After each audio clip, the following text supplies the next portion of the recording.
Buenas noches y bienvenidos a Signo Pesos, la economía al alcance de su pantalla. Estos son los temas claves de hoy. Un colombiano llega a la CAF. Tras 20 días de intensos diálogos diplomáticos, el abogado y exministro Samario Sergio Díaz Granados fue elegido como nuevo presidente del Banco CAF en América Latina. Tenemos declaraciones exclusivas en las que cuenta sus planes para esta entidad. Nómina electrónica, la nueva modalidad. Desde el 1 de agosto, miles de empresas tendrán que liquidar sus pagos de nómina mediante software especial y reportar mensualmente a la DIAN. Un experto en esta materia nos contará las características y ventajas de este nuevo sistema. Malestar en el sector de las confecciones. Hoy nos acompaña Camilo Rodríguez, presidente de la Cámara Colombiana de la Confección, para contarnos por qué consideran los empresarios de ese sector que el gobierno los dejó por fuera del plan de reactivación económica. Comenzamos Signo Pesos con una noticia positiva, una buena noticia para el país. Por primera vez un colombiano será presidente del Banco CAF de América Latina. Se trata del abogado y exministro de Comercio y Desarrollo Sergio Díaz Granados, elegido en las últimas horas por el directorio ejecutivo de la CAF para un periodo de 5 años con posibilidad de reelección. Díaz Granados habló con nuestra periodista Sol Suárez de Noticias Caracol y de Signo Pesos sobre su nombramiento y también sus planes a partir de septiembre, cuando asumirá ese cargo. Veamos. Pues yo creo que es un gran orgullo para el país de que un colombiano presida por primera vez esta institución en la cual Colombia participó activamente en su fundación. En el gobierno de Carlos Lleras Restrepo, en el año 68, se firmó el acta constitutiva de la CAF, pensando en un mecanismo de integración andino. Y la CAF ha evolucionado estos 50 años hasta convertirse en un banco latinoamericano. Es un experimento único de integración regional que cubre 17 países de América Latina y el Caribe, más España y Portugal, 19 en total. Y es la primera vez que Colombia presenta una candidatura. Y la presentamos justamente hace 20 días. Es un trabajo intenso con el equipo diplomático de Colombia, con el liderazgo del presidente Duque. Y el hecho de que usted sea colombiano y que llegue a la presidencia, normalmente los bancos de desarrollo lo que hacen es eso, dar préstamos para incentivar el desarrollo en diferentes sectores de cada país. ¿Esto podría beneficiar de algún modo directamente a Colombia? El balance interno en el banco hay que preservarlo. El presidente del banco tiene que trabajar por igual para todos los países, sin dependencia, independientemente de su nacionalidad. Y el aporte que hace Colombia hoy es poner, digamos, la experiencia colombiana al servicio del banco, una orientación también de trabajo mancomunado entre países y una apuesta de Colombia por defender la multilateralidad en épocas de crisis, pero sobre todo para ponerla al servicio de los países. De manera que hay que preservar la ecuanimidad dentro del banco y eso hay que trabajarlo de esa manera, dándole participación a todos los países, no solamente en el acceso financiero para financiamiento a los gobiernos, al sector privado, y también en las cooperaciones técnicas, en los recursos no reembolsables. Lo que sí vamos a ver es que obviamente al ser colombiano yo voy a tratar de que la marca tenga un mayor reconocimiento en Colombia, que la gente vea dónde está la presencia de CAF y cómo podemos desde CAF ayudar a que vengan más recursos al país. En eso estaré siempre disponible para el equipo económico del gobierno, acompañando los esfuerzos que hay en ese sentido, y focalizar el banco en lo que el banco sabe hacer bien, infraestructura. Este es un banco con una gran capacidad histórica de estructurar proyectos y de financiarlos. Esto es muy necesario hoy, tanto en lo físico como en lo digital, y pretendemos darle ese enfoque con mucha fortaleza en los próximos años.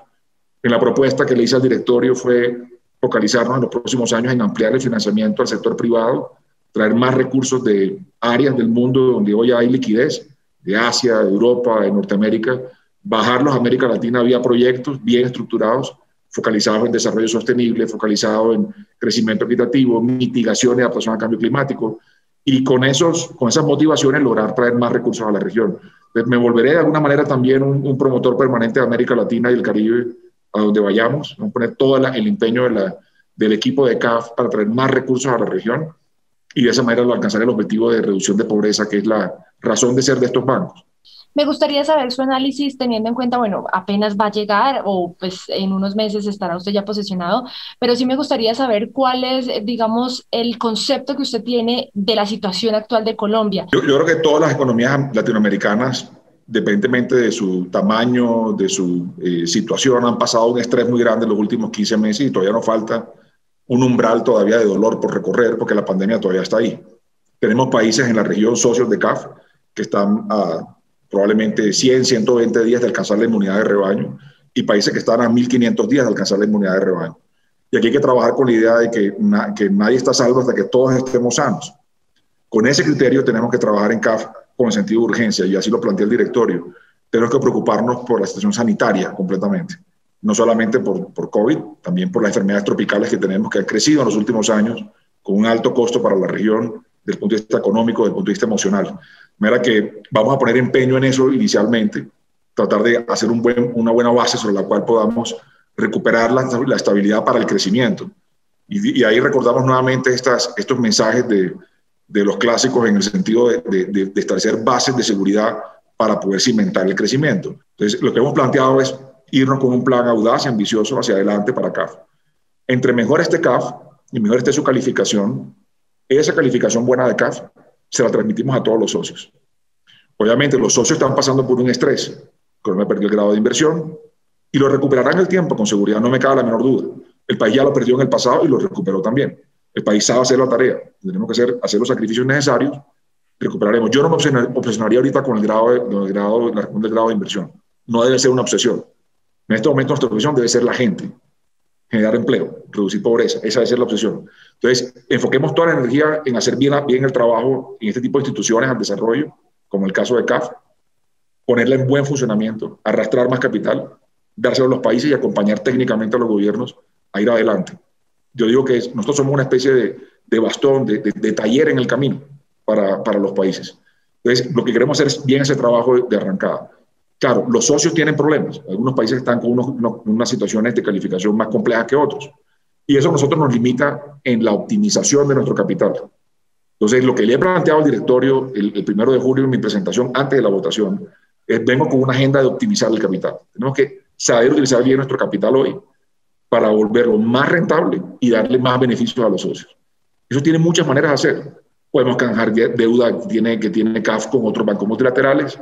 Podemos hacer acceso a garantías adicionales para CAF que transmitan esos riesgos, esos beneficios de reducción de riesgos a los socios en su cartera, que podamos liberar más capital para prestarle mejor a los socios, que podamos generar suficientes excedentes para tanquear nuestros fondos de preinversión, poder apalancar proyectos, estructurarlos bien e ir a buscar el financiamiento con el sector privado, con créditos no solamente de CAF, sino mezclados con otros bancos, de manera que le demos más aire, más oxígeno al desarrollo en la región.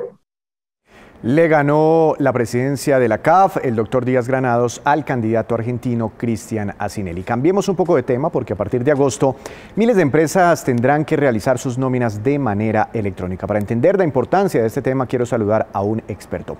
El doctor Juan Carlos Suárez es el presidente de la compañía Cuenta. Doctor Suárez, buenas noches, gracias por estar aquí en Signo Pesos. ¿Cómo ha estado? Buenas noches, Víctor, y a todos sus oyentes, muy amables. Doctor Suárez, primero, ¿qué es la nómina electrónica y cuál es la principal diferencia frente a las nóminas tradicionales, a las nóminas implementadas hoy en día por las compañías? Bueno, muy bien. La nómina electrónica es el mecanismo que la DIAN está implementando para complementar su estrategia de documentos electrónicos. La DIAN quiere, pues como todos lo sabemos, quiere tener el registro del libro de compras y ventas de todas las empresas y básicamente es un mecanismo digital a través del cual todas las empresas tenemos que presentar nuestras nóminas de los empleados que tienen para fiscales de una forma periódica y a través de un mecanismo tecnológico. Es el segundo paso dentro de los documentos electrónicos. La primera fue la facturación electrónica y ahora la nómina. La diferencia de los mecanismos tradicionales es que antes las compañías, solamente presentábamos el tema de la pila con las compañías intermediadoras, pero ahora la DIAN requiere que nosotros también les entreguemos información de la nómina de nuestros empleados. Así como la factura electrónica en algún momento nos explicaron, le servía a la DIAN para conocer en tiempo real lo que estaba ocurriendo con la economía desde el punto de vista transaccional, compras y ventas. ¿La nómina electrónica también le permitirá a la DIAN conocer qué está ocurriendo con los empleados, el número de empleados, etcétera, toda la información alrededor de la nómina en tiempo real? Sí, correcto. La DIAN va a conocer, cada mes que nosotros presentemos nuestras nóminas en tiempo real, cuáles son nuestros gastos en términos de nómina para todas las compañías que presentamos renta anualmente. No, hay que hacer la claridad que no todas las compañías tienen que hacer la presentación de la nómina electrónica. Las compañías del Estado no, por ejemplo, porque no declaran renta, y tampoco las compañías que están en régimen simple. Ya le voy a preguntar exactamente a partir de qué momento se deben implementar las nóminas electrónicas, pero sí primero me gustaría saber por qué la DIAN está exigiendo ahora todo esto. ¿Es que acaso es algún mecanismo de control contra la evasión de impuestos? Bueno, sí, eso tiene muchas razones de ser. La primera es la que tú mencionas. Definitivamente estos controles tecnológicos ayudan a la evasión, a controlar la evasión de impuestos en un país donde estamos acostumbrados a que muchas de las transacciones se hacen por debajo de la mesa. La nómina precisamente pretende controlar que las compañías estemos pagando de manera adecuada a nuestros empleados, que estemos pagando los parafiscales de la forma en la que debemos, y así como lo hizo la factura electrónica, pues ya la DIAN va a tener el registro no solamente de los ingresos de las compañías, sino también de los gastos, que en este caso pues se inicia con el gasto de la nómina, que es uno de los principales, sobre todo en las compañías de servicio. Doctor Suárez, ¿por qué no me amplía un poco más lo que me acaba de comentar así tangencialmente? Es cuáles empresas están obligadas a implementar esta nómina electrónica. Sí, bueno, es importante aclarar que todas las compañías que presentamos renta tenemos que tener el mecanismo de nómina electrónica implementado. Y la razón es básica, es que el año entrante no podemos descontar de nuestras rentas los gastos asociados a las nóminas que no hayamos presentado a partir de septiembre de este año. Es importante que todas las empresas que tenemos la obligación de renta con la DIAN hagamos el uso del mecanismo, porque va a ser la única forma en la que podemos descontar de nuestra renta esos gastos por conceptos de nómina. Las compañías que no tienen obligaciones de renta, por lo tanto, no están obligadas a presentar nómina electrónica. Pero, ¿qué pasa si una empresa que declara hoy renta no implementa su nómina electrónica? ¿Habrá algún castigo, alguna sanción o simplemente eso, que no podrá descontar la nómina de su base gravable?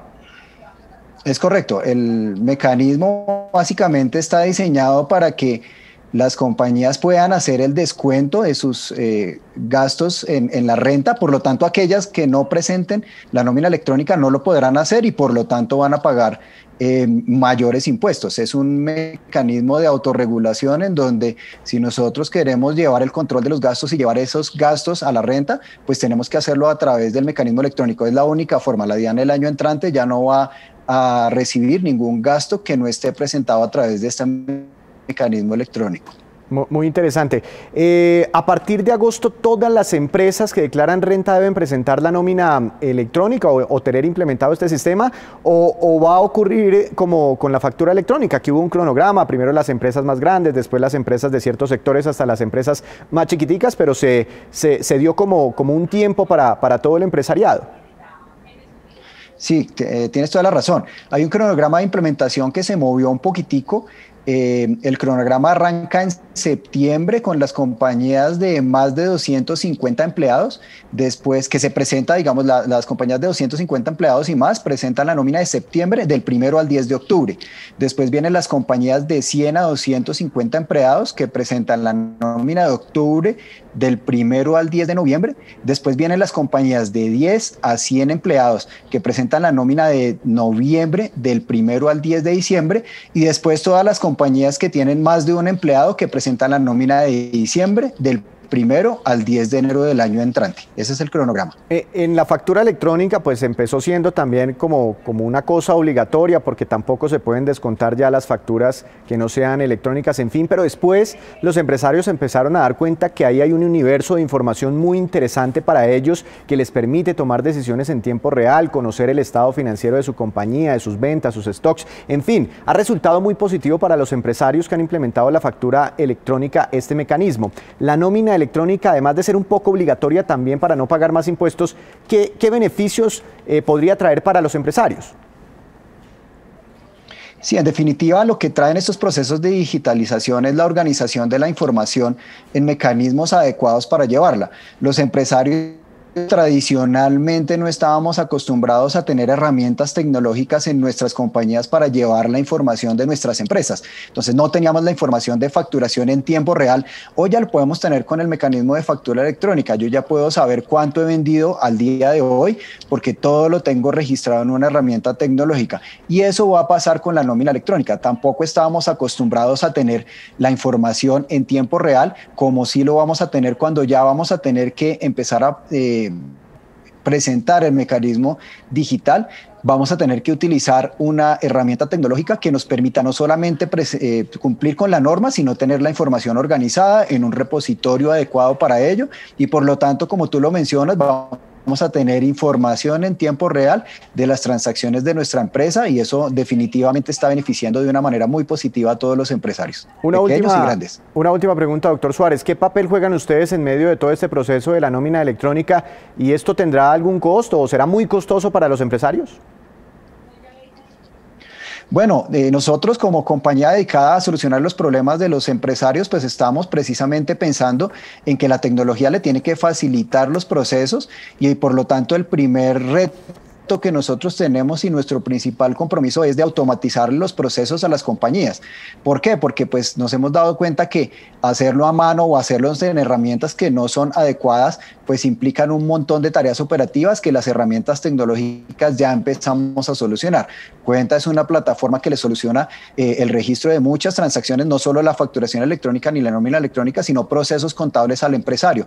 Y además, pues que tenemos el beneficio de que por ser una plataforma todo incluido, pues la nómina electrónica está incluida dentro de nuestras suscripciones de manera gratuita para que nuestros usuarios no tengan que pagar adicional por esos mecanismos que nosotros tenemos que implementar como plataforma tecnológica. Doctor Suárez, muchas gracias por esta explicación y bueno, es un llamado para los empresarios para que tengan en cuenta la implementación de la nómina electrónica. Que tenga una feliz noche. Buenas noches, Víctor. Muy amable por su entrevista. Es el paso a seguir entonces después de la factura electrónica. Hacemos una primera pausa, pero cuando regresemos espere que el gobierno está revelando el balance de la producción de petróleo durante el mes de mayo en nuestro país afectado por los bloqueos. Ya regresamos.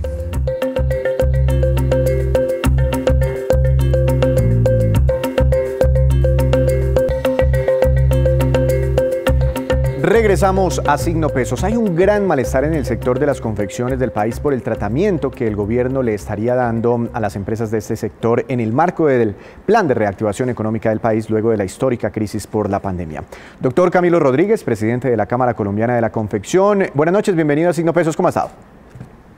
Víctor, muy buenas noches para usted y para todos los televidentes. Doctor Rodríguez, ¿cuál es la queja contra el gobierno? Bueno, Víctor, de manera que no logramos entender desde el sector de las confecciones, un sector que genera más de 1.5 millones de empleos a lo largo y ancho del país, especialmente de las mujeres. Este es un sector intensivo en mano de obra femenina. Por cada 6 mujeres que se emplean en el sector, se emplea un hombre. Y lastimosamente hemos visto cómo desde que llegó este gobierno no hemos sido tenidos en cuenta. Muestra de ello es que tenemos unas medidas arancelarias que no resultan ser lo suficiente para que sea muchísimo más beneficioso y podamos ser más competitivos produciendo en nuestro país, sino por el contrario, estamos produciendo en otros países con los cuales Colombia no tiene acuerdos comerciales. Hoy vemos que los grandes reclamos que tiene la juventud, que tienen las mujeres, es precisamente por la falta de oportunidades, en donde piden tener puestos de trabajo y sin duda alguna el sector de las confecciones tiene una oportunidad de oro. Pero para ello necesitamos que el gobierno nacional entienda que la reactivación económica no solamente puede estar basada en la apertura de todos los sectores económicos, sino que precisamente hay que generar unos incentivos y hay que generar todo un entorno para que precisamente se puedan crear estos puestos de trabajo que hoy demandan los colombianos. Pero, doctor Rodríguez, ¿el gobierno ya no hizo una modificación en los aranceles de las confecciones? Sí, fue una modificación de 9 puntos que habíamos tratado con ellos, solamente se tuvo en cuenta una modificación a los aranceles a las confecciones, pero resultó ser insuficiente. ¿Y es insuficiente por qué? Por 2 elementos. El primero de ello, porque sin duda alguna no tiene el impacto esperado, ya que el incremento fue mínimo frente a lo que se necesita.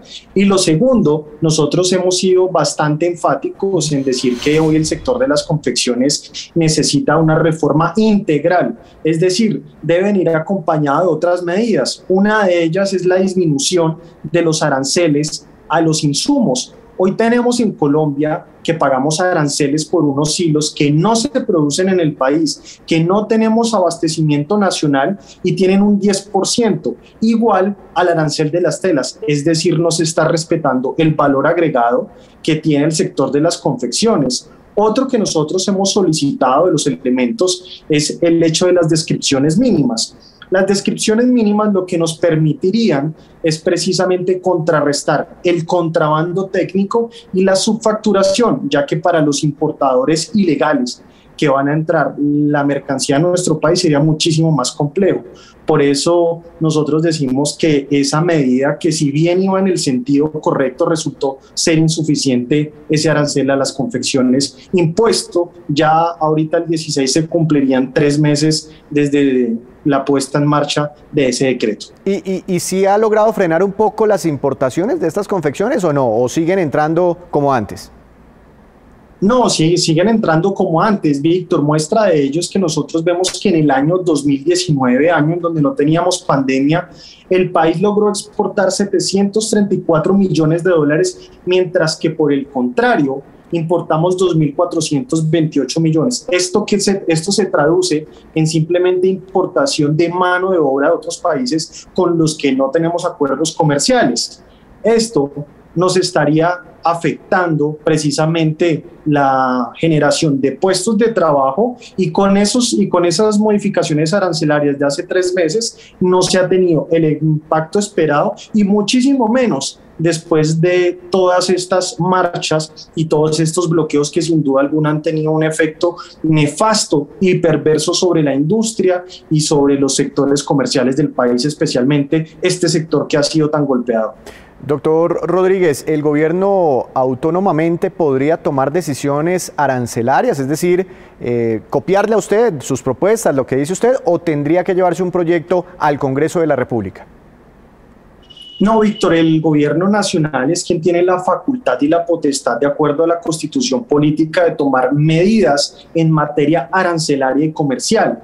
Al nosotros ver hace 2 años que el gobierno nacional no tomaba medidas, decidimos apostarle a unir a todos los sectores políticos en el Congreso, desde la izquierda hasta la derecha, donde de manera unánime logramos sacar 2 artículos en el Plan Nacional de Desarrollo que lo que buscaban era precisamente beneficiar esa industria nacional, esos puestos de trabajo en el país. Reforma que fue aprobada por el Congreso de la República, pero que lastimosamente después fue declarada inconstitucional por la Corte y estos artículos se cayeron. Ya después quedamos en unas medidas arancelarias que eran insuficientes y como último recurso, después de las conversaciones, después de la presión, porque prácticamente hay que decirlo, el gobierno nacional no ha querido escuchar a este sector que en su momento sí escuchó cuando estaba en la campaña presidencial. Doctor Rodríguez, ¿cuál es la situación en el mercado laboral de su sector, del mercado laboral de su sector? ¿Qué pasaría si no se actúa en este momento? ¿Cuáles son sus cálculos? ¿Pérdidas de empleo? ¿Pérdidas económicas para esta industria? Víctor, una leve radiografía del sector de las confecciones del año pasado. La producción cayó el 23.8%, las ventas cayeron en un 25.8%, pero lo más preocupante fueron los puestos de trabajo, en donde caímos en un 24.3%. Muestra de ello es que, de acuerdo a las cifras entregadas por el DANE, vemos que el sector de las confecciones dentro del sector manufacturero fue el que más aportó a la pérdida de puestos de trabajo durante el año pasado. Durante la pandemia se perdieron cerca de 120.000 puestos de trabajo. Después de la pandemia y estos bloqueos nos han generado pérdidas por cerca de 70.000 puestos de trabajo, y de no llegar el gobierno nacional a tomar las medidas arancelarias a las confecciones, a disminuir lo de los hilos, las descripciones mínimas, los umbrales aduaneros, podríamos decir que cada vez estamos caminando hacia la desindustrialización del país, pero prácticamente el sector de las confecciones tendría un horizonte bastante oscuro, ya que seguimos perdiendo puestos de trabajo como los llevamos perdiendo hace cerca de casi 4 años. Pero a ustedes les ha llegado también las ayudas que han recibido otros sectores, como el subsidio a las nóminas, las líneas de crédito garantizadas, etcétera. Sí, Víctor, efectivamente han llegado pues digamos especialmente a las empresas formales. Es importante notar que el sector de las confecciones tiene una particularidad y tiene un gran reto. De acuerdo a un estudio socioeconómico, el 74.2% de las empresas son empresas informales, y ahí es donde nosotros tenemos uno de los grandes retos, pero hay que tener en cuenta una cosa, que estos programas, si bien tienen un efecto interesante, lo primero que debemos de generar y que debemos de defender es precisamente esos puestos de trabajo, y ya miraremos cómo seguimos reactivando nuevos puestos de trabajo. De lo contrario, de nada le sirve a un sector productivo tener subsidios a la nómina cuando sigue perdiendo puestos de trabajo de manera indiscriminada. Doctor Rodríguez, muchas gracias por acompañarnos. Que tenga una feliz noche. Víctor, a usted feliz noche. Hablando entonces de las confecciones, hacemos una nueva pausa, pero ya les contaremos cómo va la recuperación del tráfico aéreo aquí en nuestro país.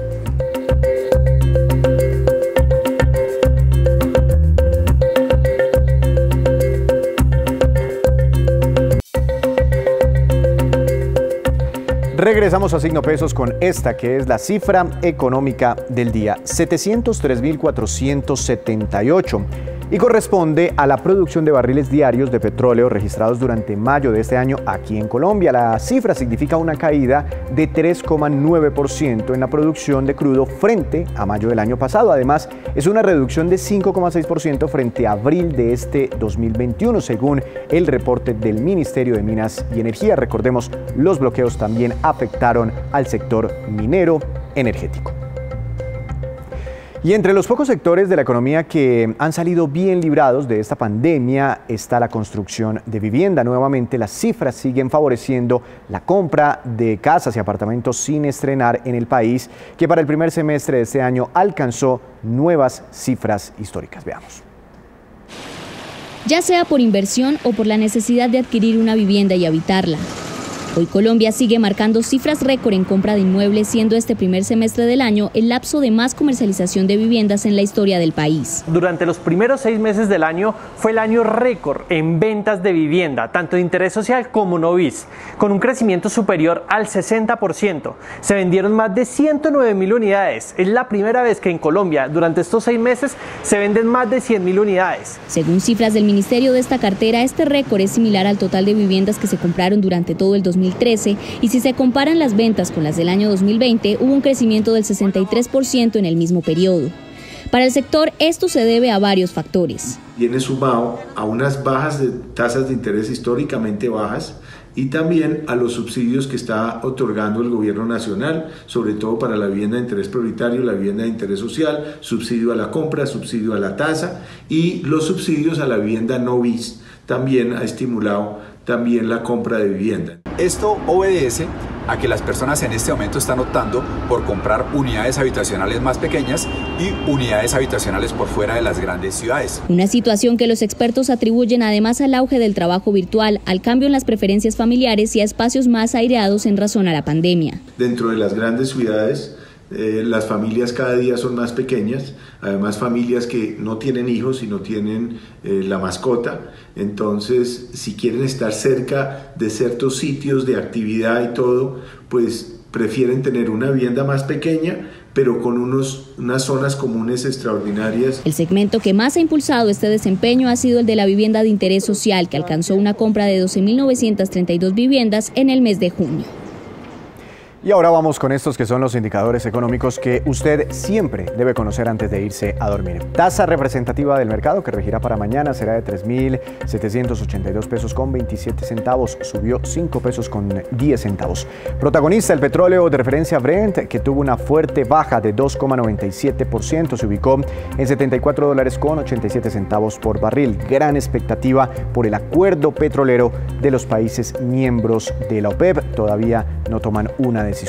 El precio interno del café colombiano bajó y quedó en promedio a 1.380.000 pesos por carga para mañana en las principales cooperativas del país. Índice MSCI Colcap de la Bolsa de Valores de Colombia cayó 1,34%, acción más valorizada preferencial del grupo Argos con una ganancia de 2,35%, y la acción que más cayó fue la de Cemex con un retroceso de 5,41%. Pero antes de despedirnos, los dejo con este dato. La recuperación del tráfico aéreo va a buena marcha en Colombia. Estas son las cifras de ANATO y también de la Aeronáutica Civil de Colombia. Solo en junio, mes que acaba de culminar, se registraron 1.830.000 pasajeros en vuelos domésticos, es decir, viajando dentro de Colombia. Subieron un 50% frente al mes de mayo de este año. Además, 587.000 pasajeros internacionales con un incremento del 19% también frente a mayo. Para toda la temporada de mitad de año, que todavía no culmina, se esperan 4 millones de pasajeros nacionales y 1.200.000 en vuelos internacionales. Con esto, la recuperación sería del 74% frente a la misma temporada del año 2019, cuando, recuerde usted, todavía no existía la pandemia. Así terminamos por hoy, pero los esperamos mañana con una nueva emisión y toda la información económica que usted necesita saber. Recuerde, esto es Signo Pesos, la economía al alcance de su pantalla. Que tenga una feliz noche.